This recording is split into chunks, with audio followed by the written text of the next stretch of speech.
kind of book is the Bible?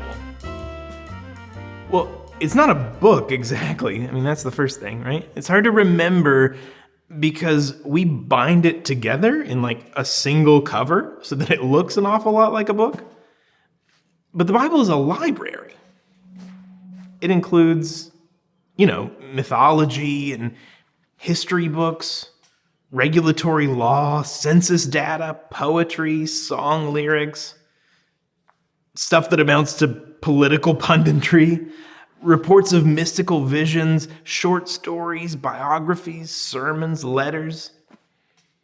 And all of these were written over about 1,000 years in at least 4 different languages by scads of people who had no idea that they were writing something that would later be considered Holy Writ. And then they were collected and edited and arranged by more people into something like a scrapbook that would tell the story of the people of Israel and the God they wrestle with. Once you recognize that the Bible is a library, it changes all kinds of things about the way you read it. Right, so here's an example. In the evangelical fundamentalist circles that I grew up in, it was important to say that we read the Bible literally and factually. You kind of wonder what hardline fundamentalists even mean by this.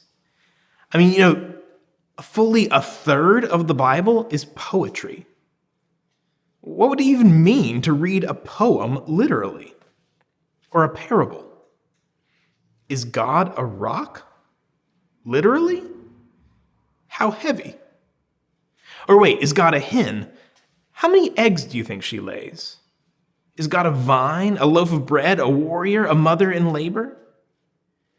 It's hard to imagine what it would mean to take any of those images literally and factually as descriptions of God, let alone all of them at the same time. But in more progressive Christian circles, like here at First Church, we tend to think of ourselves as more intelligent and urbane than that, right? So we say we read the Bible metaphorically. But that doesn't make much sense either. What do we think that the page after page after page of census data recorded in the book of Numbers is a metaphor for? Both of these affirmations, I take the Bible literally or I read it metaphorically, make about as much sense as walking up to the reference desk at Carnegie Library and going, so is this stuff literal or metaphorical? Obviously, there's some of both and everything in between. So we can't read the Bible literally or metaphorically. It's a library. We have to read it literarily. We might say we have to read it literately. This means that we have to read the text for what they are. When we're reading a poem, we should read it like it's a poem. It's supposed to inspire deep feelings and conjure primal images, not to be a literal or factual description of the world. And when we're reading a letter that someone wrote to someone else a couple thousand years ago, we should read it like we're intercepting someone else's mail. I used to teach this to 3rd graders. I would read to them a news story about a giant panda named Bobo who was being transferred from one zoo to another. And then I would read them one of Aesop's fables about some mice trying to hang a bell around a cat's neck.